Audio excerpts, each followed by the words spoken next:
नमस्कार मित्रांनो, निवडणुका जवळ आलेत। जर तुम्ही तुमचं नाव मतदान यादीमध्ये लावलं नसेल तर हा व्हिडिओ तुमच्यासाठी महत्त्वाचा आहे। तुम्ही तुमच्या मोबाईलच्या माध्यमातून घर बसल्या तेही एकदम फ्रीमध्ये तुमचं नाव मतदान यादीमध्ये लावू शकता।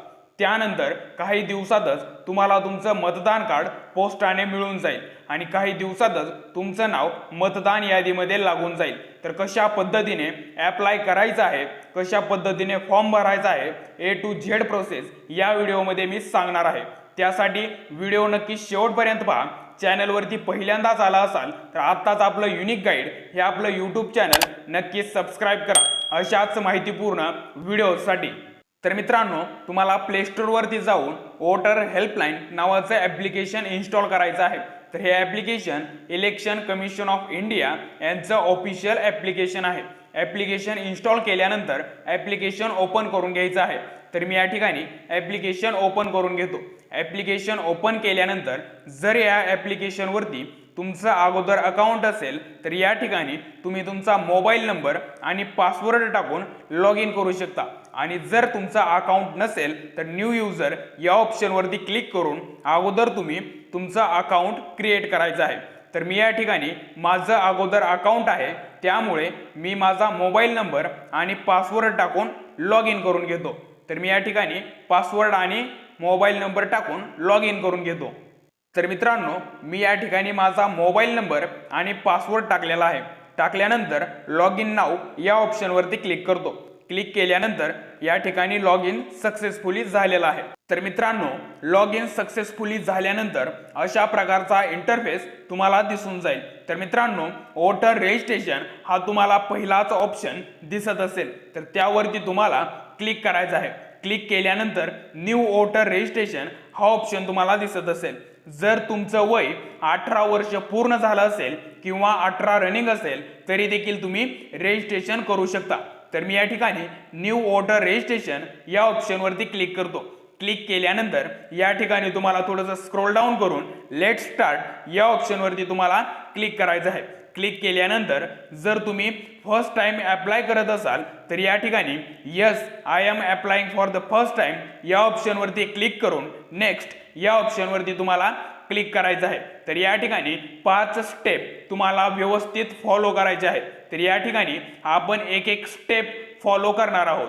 तर मित्रांनो, या ठिकाणी पहिली स्टेप सिलेक्ट स्टेट या ठिकाणी तुम्हाला महाराष्ट्र स्टेट सिलेक्ट करायचा आहे। त्यानंतर तुम्हाला कोणता जिल्हा येतो तो जिल्हा या ठिकाणी तुम्हाला सिलेक्ट करायचा आहे। त्यानंतर तुम्हाला कोणता मतदारसंघ येतो तो मतदारसंघ या ठिकाणी तुम्हाला सिलेक्ट करायचा आहे। त्यानंतर डेट ऑफ बर्थ म्हणजेच तुमची जन्मतारीख जी आधार कार्डवरती असेल तीच जन्मतारीख या ठिकाणी तुम्हाला टाकायची आहे। तर मी या ठिकाणी माझी जन्मतारीख टाकून घेतो। त्यानंतर select date of birth document म्हणजेच या ठिकाणी तुम्ही आधार कार्ड असेल, पॅन कार्ड असेल किंवा ड्रायव्हिंग लायसन्स किंवा तुमचे जे बोर्डचे सर्टिफिकेट असतील ते देखील या ठिकाणी तुम्ही सिलेक्ट करू शकता। तर मी या ठिकाणी आधार कार्डवरती सिलेक्ट करतो। त्यानंतर attach self attested copy of document म्हणजेच तुम्हाला तुमच्या आधार कार्डची झेरॉक्स या ठिकाणी अपलोड करायची आहे। त्या झेरॉक्सवरती तुम्हाला सही करून तुम्हाला त्या झेरॉक्सचा फोटो काढून घ्यायचा आहे।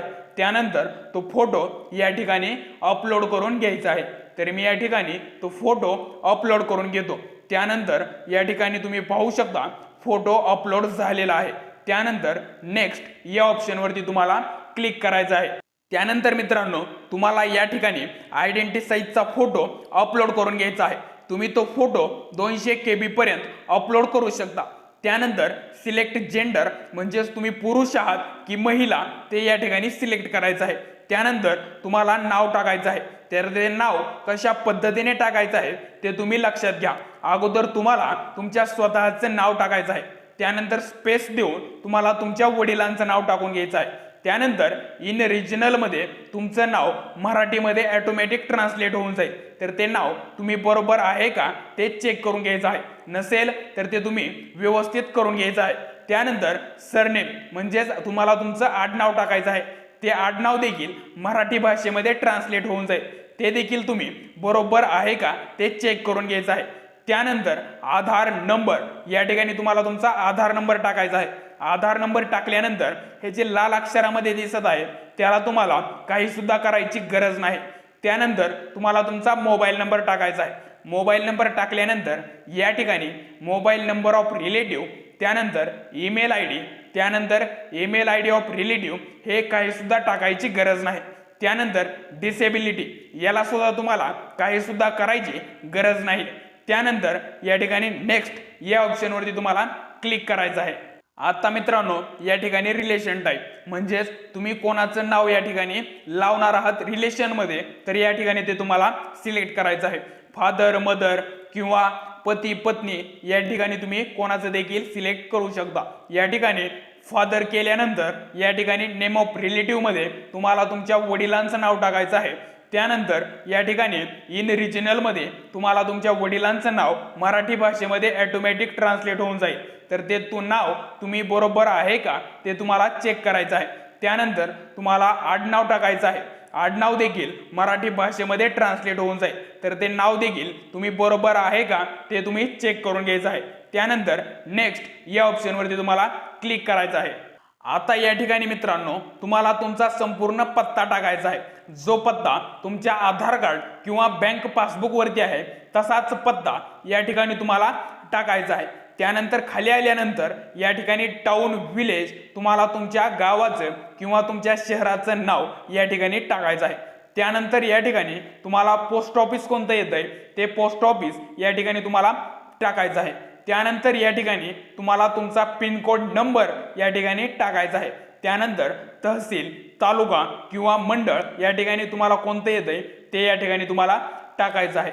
त्यानंतर या ठिकाणी सिलेक्ट ॲड्रेस प्रूफ यावरती क्लिक करून आधार कार्ड या ऑप्शनवरती तुम्हाला क्लिक करायचं आहे। त्यानंतर attach self attested copy of document म्हणजेच तुमच्या आधार कार्डची झेरॉक्स या ठिकाणी अपलोड करायची आहे।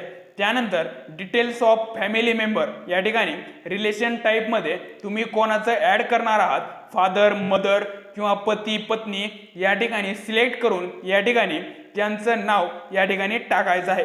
त्यांचं नाव टाकल्यानंतर यानंतर खाली enter voter I D of number of family member म्हणजेच त्यांचा voter I D EPIC number या ठिकाणी तुम्हाला टाकायचा आहे। ते टाकल्यानंतर नेक्स्ट या ऑप्शनवरती तुम्हाला क्लिक करायचं आहे। आता मित्रांनो या ठिकाणी लास्ट स्टेप आहे। या ठिकाणी तुमचा जन्म कोणत्या ठिकाणी झाला ते या ठिकाणी तुम्हाला टाकायचा आहे। तुमचा जन्म कोणत्या जिल्ह्यात झाला तो जिल्हा या ठिकाणी तुम्हाला सिलेक्ट करायचा आहे। त्यानंतर कोणत्या गावात किंवा कोणत्या शहरात तुमचा जन्म झाला ते या ठिकाणी तुम्हाला टाकायचं आहे। त्यानंतर I am a resident at the mentioned address since म्हणजेच तुम्ही जो ॲड्रेस टाकलेला आहे त्या पत्त्यावरती तुम्ही केव्हापासून राहत आहात ते या ठिकाणी तुम्हाला टाकायचं आहे। जर जन्मापासून राहत असाल तर या ठिकाणी तुम्ही तुमची जन्मतारीख टाकू शकता। जर लग्न झाल्यापासून राहत असाल तर या ठिकाणी तुमच्या लग्नाची तारीख या ठिकाणी तुम्ही टाकू शकता। त्यानंतर खाली या ठिकाणी तुम्हाला स्क्रोल डाऊन करायचं आहे। त्यानंतर तुमचं या ठिकाणी स्वतःचं नाव टाकायचं आहे।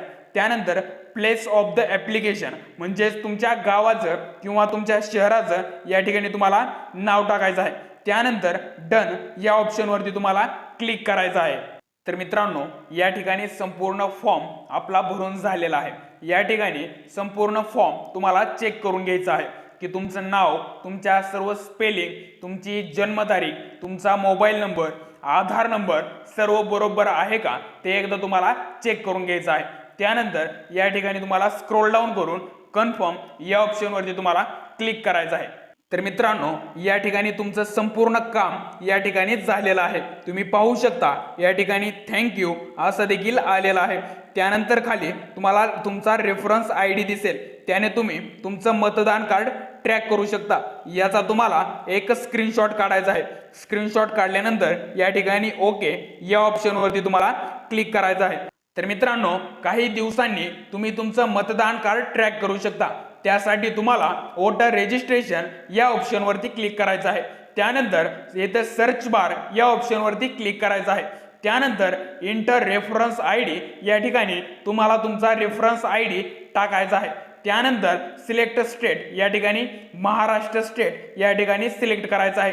त्यानंतर ट्रॅक स्टेटस या ऑप्शनवरती तुम्हाला क्लिक करायचं आहे। अशा पद्धतीने तुम्ही तुमचं मतदान कार्ड ट्रॅक करू शकता।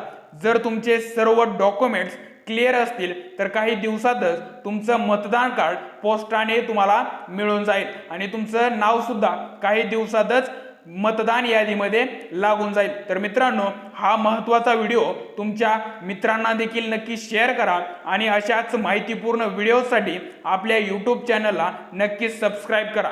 जय महाराष्ट्र।